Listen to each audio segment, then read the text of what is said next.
Hello, ಎಲ್ರಿಗೂ ಪ್ರೀತಿಯ ನಮಸ್ಕಾರ. ಮತ್ತೊಮ್ಮೆ ಮಗದೊಮ್ಮೆ ಅನಿಕೇತನ ಯೂಟ್ಯೂಬ್ ಚಾನಲ್ಗೆ ನಿಮ್ಮೆಲ್ಲರಿಗೂ ಪ್ರೀತಿಯ ಸ್ವಾಗತ, ನಲ್ಮೆಯ ಸ್ವಾಗತ. ಮನಸ್ಸು ತುಂಬ ಖುಷಿಯಾಗಿದೆ. ಮನಸ್ಸಿನಲ್ಲಿ ಯಾವುದೋ ಒಂದು ನಿರಾಳವಾದಂತಹ ಒಂದು ಮನಸ್ಥಿತಿ ನಿಮ್ಮ ಮುಂದೆ ಪ್ರಸ್ತುತಪಡಿಸ್ತಾ ಇದೆ.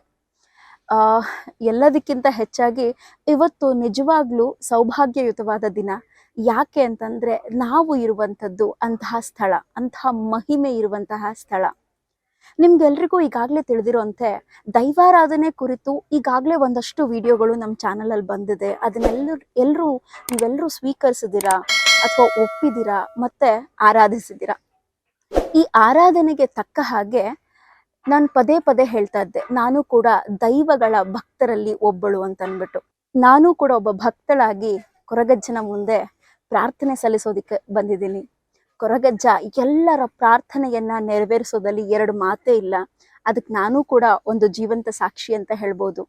ಯಾವುದೇ ರೀತಿ ತೊಂದರೆ ಆಗಲಿ ಅಥವಾ ಯಾವುದೇ ವಸ್ತು ಕಳೆದು ಹೋಗ್ಲಿ, ಮೊದಲು ಪ್ರಾರ್ಥನೆ ಸಲ್ಲಿಸೋದು ತುಳುನಾಡಿನ ಜನರು ಕೊರಗಜ್ಜನಿಗೆ. ಯಾವುದೇ ಕೆಲಸ ಆಗ್ಬೇಕಾಗಿದ್ರೆ ಅಥವಾ ಯಾವುದೇ ತೊಡಕುಗಳು ಉಂಟಾಗ್ತಾ ಇದ್ರೆ ಆ ಕೆಲಸಗಳಲ್ಲಿ ಪ್ರಾರ್ಥನೆ ಸಲ್ಲಿಸೋದು ಅಗ್ರಗಣ್ಯವಾಗಿ ಕೊರಗಜ್ಜನಿಗೆ. ಇಂತಹ ಹಲವಾರು ಮಹಿಮೆಯುಳ್ಳ ಕೊರಗಜ್ಜನ ಸನ್ನಿಧಾನದಲ್ಲಿ ನಾವಿವತ್ತಿದ್ದೇವೆ. ಇವತ್ತಿನ ಇನ್ನೊಂದು ಖುಷಿಯ ವಿಷಯ ಏನು ಅಂತಂದ್ರೆ, ಮಂಗಳೂರಿನಲ್ಲೇ ಈ ಕೊರಗಜ್ಜನ ಸನ್ನಿಧಾನ ಏನಿದೆಯೋ ಈ ಸುತ್ತಮುತ್ತ 2-3 ಕಿಲೋಮೀಟರ್ ಸ್ಪ್ಯಾನ್ ಅಲ್ಲೇ ಸುಮಾರು ಕೊರಗಜ್ಜನದ್ದೇ 7 ಕಟ್ಟೆಗಳು ಇದೆ. ಆದ್ರೆ ನಾವಿರೋ ಜಾಗ ಅದೆಲ್ಲದಕ್ಕಿಂತ ಇನ್ನಷ್ಟು ವಿಶೇಷವಾದಂತಹ ಜಾಗ. ಯಾಕೆ ಅಂತಂದ್ರೆ ಕೊರಗಜ್ಜನ ಮೂಲ ಸ್ಥಾನ ಇದು. ಕೊರಗಜ್ಜ ಆ 7 ಕಟ್ಟೆಗಳಲ್ಲೂ ಸಂಚಾರ ಮಾಡ್ತಾನೆ ಅನ್ನೋ ಒಂದು ನಂಬಿಕೆ ಎಲ್ಲರಲ್ಲೂ ಇದೆ. ಆದ್ರೆ ಆ ಸಂಚಾರ ಆರಂಭವಾಗುವಂತಹ ಜಾಗ ಇದು. ಕೊರಗಜ್ಜನ ಮೂಲ ಸ್ಥಾನ ಕುತ್ತಾರು ಪದವುನಲ್ಲಿ ನಾವಿಂದು ಇದ್ದೇವೆ. ಕೊರಗಜ್ಜ ನನಗಂತೂ ಆಶೀರ್ವಾದ ಕೊಟ್ಟಿದ್ದಾರೆ. ಹಾಗಾಗಿ ಭಕ್ತಳಾಗಿ ವಿನಮ್ರವಾಗಿ ಪ್ರಾರ್ಥನೆ ಸಲ್ಲಿಸುವ ಯಾರನ್ನೂ ಸಹ ಕೊರಗಜ್ಜ ಕೈ ಬಿಡೋದಿಲ್ಲ. ಇಂತಹ ಕೊರಗಜ್ಜನ ಆಸ್ಥಾನದಲ್ಲಿ, ಕೊರಗಜ್ಜನ ಸನ್ನಿಧಾನದಲ್ಲಿ ನಾವಿದ್ದೇವೆ. ಕೊರಗಜ್ಜನಿಗೆ ಪ್ರಾರ್ಥನೆ ಸಲ್ಲಿಸಿ ಹೋಗಿದ್ದೂ ಆಯ್ತು, ನನ್ನ ಪ್ರಾರ್ಥನೆ ನೆರವೇರಿತು. ಹಾಗಾಗಿ ಇವತ್ತು ಬಂದು ಕೊರಗಜ್ಜನಿಗೆ ಬಾಟಲಿ ಮತ್ತು ಚಕ್ಕುಲಿಯನ್ನ ಕೊಟ್ಟು, ಜೊತೆಗೆ ಒಂದು ವಿಳೆದೆಲೆಯನ್ನ ಕೊಟ್ಟು ಪ್ರಾರ್ಥನೆ ಸಲ್ಲಿಸಿದ್ದೇವೆ. ಸೊ ಈ ಪ್ರಾರ್ಥನೆ ಹೀಗಾಗಿ ಸಲ್ಲಿಸಿದ ಕಾರಣಕ್ಕೆ ಮನಸ್ಸು ಒಂಥರ ನಿರಾಳ ಭಾವನೆಯಲ್ಲಿ ತೇಲಾಡ್ತಾ ಇದೆ. ಇಂತಹ ಭಾವನೆ ನಿಮಗೂ ಆಗ್ಬೇಕು ಅಂತಂದ್ರೆ ಕೊರಗಜ್ಜನ ಸನ್ನಿಧಾನಕ್ಕೆ ನೀವೆಲ್ಲರೂ ಬರಲೇಬೇಕು. ಅಜ್ಜನ ದರ್ಶನವನ್ನ ಪಡಿಬೇಕು. ಯಾಕೆಂತಂದ್ರೆ ಆತನ ಮಹಿಮೆ ಅಷ್ಟು ದೊಡ್ಡದಾಗಿದೆ. ಕೊರಗಜ್ಜನ ಸನ್ನಿಧಾನದ ಇನ್ನಷ್ಟು ಕಥೆಗಳು ನಿಮಗಾಗಿ ಬರುತ್ತೆ. ಅದಕ್ಕಿಂತ ಮುಂಚೆ ಅಜ್ಜನ ದರ್ಶನವನ್ನ ಪಡೆಯೋಣ, ಬನ್ನಿ.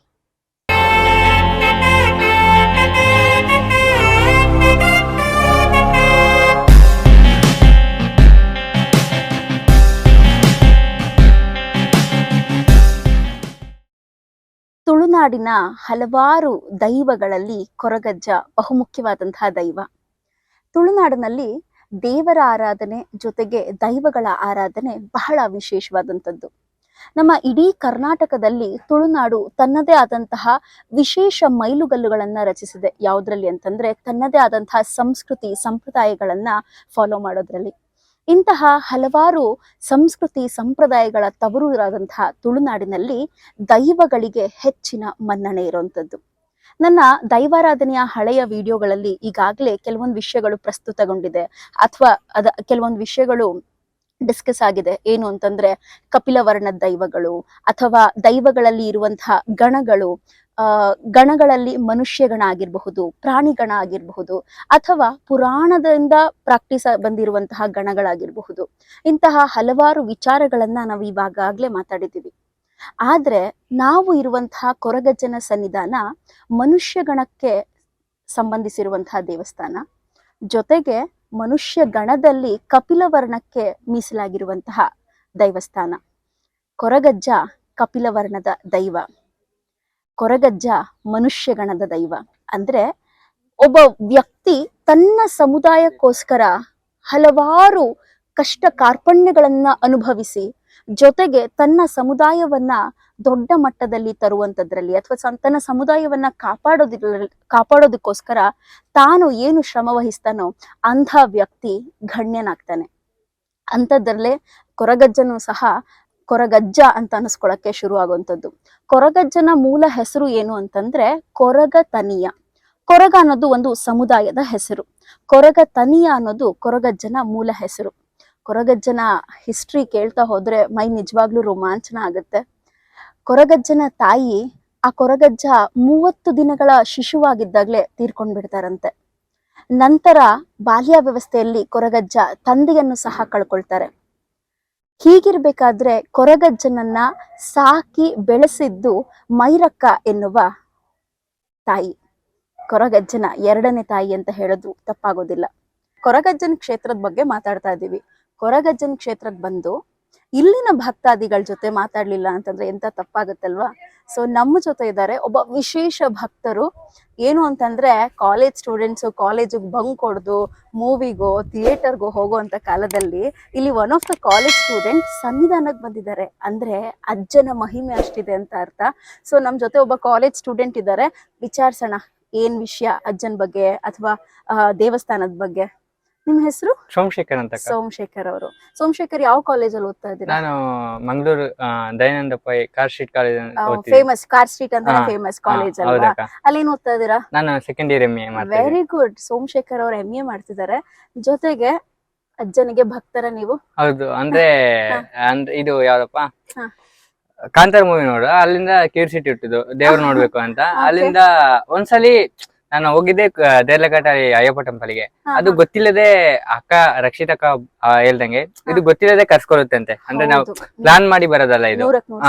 ಇದು ಪ್ಲಾನ್ ಮಾಡಿ ಬರೋದಲ್ಲ. ಆಕ್ಚುಲಿ ನಂದು ಅಲ್ಲಿ ಡೆಕ್ಕನ್ ಕಟ್ಟೆಗೆ ಹೋಗಿ ನೋಡ್ಕೊಂಡ್ ಬರ್ಬೇಕಂತ ಅಲ್ಲಿ ಬರೋ ಪ್ಲಾನೇ ಇರ್ಲಿಲ್ಲ. ಕಟ್ಟೆ ಅಲ್ಲಿಗೆ ಹೋಗಿ ಬಸ್ ಹತ್ಬೇಕು, ಬಟ್ ಇಲ್ಲಿಗೆ ಬರ್ಬೇಕಂದ್ರೆ ಮನ್ಸಾಯ್ತು. ಅದು ಅಕ್ಕ ಹೇಳ್ದಂಗೆ ಅದೇನೋ ಪ್ಲಾನ್ ಮಾಡಿ ಬರೋದಲ್ಲ ಇದು, ಅದು ಅವರೇ ಕರ್ಸ್ಕೊಳ್ಳೋದು. ನೀವು ಮೊದಲನೇ ಸಲ ಬಂದಿರೋದ? ಇಲ್ಲ, ಇದು 3ನೇ ಸಲ. ಕಂಟಿನ್ಯೂಸ್ ಶನಿವಾರ ಬರ್ತೀನಿ. ಪ್ರತಿ ಶನಿವಾರ ಹೌದು. Very nice. ಮತ್ತೆ ಇಲ್ಲಿ ವಿಶೇಷ ಸೇವೆ ಎಲ್ಲ ಇರುತ್ತಲ್ಲ ಭಾನುವಾರ? ಹೌದು, ಬಟ್ ಅಂದ್ರೆ ನನಗೆ ಆ ದಿನ ಬರಕ್ಕಾಗಲ್ಲ. ಅಂದ್ರೆ ಹಾಸ್ಟೆಲ್ ಅಲ್ಲ, ಹೊರಗಡೆ ಬಿಡಲ್ಲ ಅಂತಲ್ಲ, ಬಿಡ್ತಾರೆ. ನಮ್ಗೆ ಸ್ವಲ್ಪ ವರ್ಕ್ ಗಳು ಇರುತ್ತಲ್ಲ, ಹಂಗಾಗಿ. ಸೊ ನೀವು ಶನಿವಾರ ಶನಿವಾರ ಪಕ್ಕ. ಲಾಸ್ಟ್ 3 ವೀಕ್ಸ್ ಅಂತಾನು ಬರ್ತಾ ಇದ್ದೀರಾ? ಇಲ್ಲ, ಇದು 3 ವೀಕ್ಸ್. 3ನೇ ವಾರ. ಹೌದು. Very good. ಈ ಕ್ಷೇತ್ರದ ಬಗ್ಗೆ ಇನ್ನೇನ್ ಗೊತ್ತು ನಿಮ್ಗೆ? ಅಂದ್ರೆ ತುಂಬಾ ಮಹಿಮೆ ಇದೆ ಅಂತೆ. ಅಂದ್ರೆ ಏನಾದ್ರು ಬೇಡ್ಕೊಂಡ್ರೆ ಆಗುತ್ತೆ ಅಂತ. ಅಂದ್ರೆ ನಾನು ದೇವರ ನಂಬಲ್ಲ ಅಂತಲ್ಲ, ನಂಬ್ತೀನಿ. ಬಟ್ ನನಗೇನಂದ್ರೆ ಈಗ ಜಾಬ್ ಮತ್ತೆ ನಾನು ಒಳ್ಳೆ ಸ್ಥಾನದಲ್ಲಿ ಇರ್ಬೇಕು ಅಂತ ಇವ್ರ ಹತ್ರ ಕೇಳ್ಕೊಂಡಿದೀನಿ. ನೋಡೋಣ ಏನಾಗುತ್ತೆ ಅಂತ. ಖಂಡಿತ ಒಳ್ಳೇದಾಗುತ್ತೆ. ನಮ್ ಕಡೆಯಿಂದನೂ wish you all the very best. Thank you. ಒಂದು ಒಳ್ಳೆ ವಿದ್ಯಾರ್ಥಿ. ಹೀಗೆ ನಿಮ್ಮ ವಿದ್ಯಾಭ್ಯಾಸ ಮುಂದುವರಿಲಿ.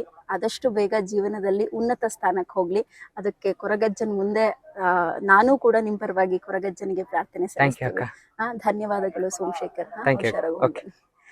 ಸೊ ಇದಿಷ್ಟು ಕೊರಗಜ್ಜನ ಭಕ್ತ ಸೋಮಶೇಖರ್ ಅವರ ಜೊತೆ ಮಾತುಕತೆ. ಮತ್ತೆ ಕೊರಗಜ್ಜನ್ ಪ್ರಸಾದ ಇದು ಹೇಳಲೇಬೇಕು. ಇಲ್ಲಿ ಬಂದವ್ರಿಗೆಲ್ಲರಿಗೂ ವಿಶೇಷ ಏನು ಅಂತಂದ್ರೆ, ನಾವು ಕೊರಗಜ್ಜನಿಗೆ ಏನು ಪ್ರಾರ್ಥನೆ ಸಲ್ಲಿಸಿ ಚಕ್ಕುಲಿಯನ್ನ ನೀಡಿರ್ತೀವೋ ಅದರಲ್ಲೇ ಒಂದ್ ಚಕ್ಕುಲಿಯನ್ನ ನಾವು ಪ್ರಸಾದವಾಗಿ ಸ್ವೀಕರಿಸುವಂತದ್ದು. ತಗೊಂಡ್ರಾ ಚಕ್ಕುಲಿ? ತಗೊಳ್ಳಿ ಇನ್ನೊಂದ್ ಸ್ವಲ್ಪ. ಸೊ ಇದು ಚಕ್ಕುಲಿ ಪ್ರಸಾದ ಇಲ್ಲಿ ಫೇಮಸ್.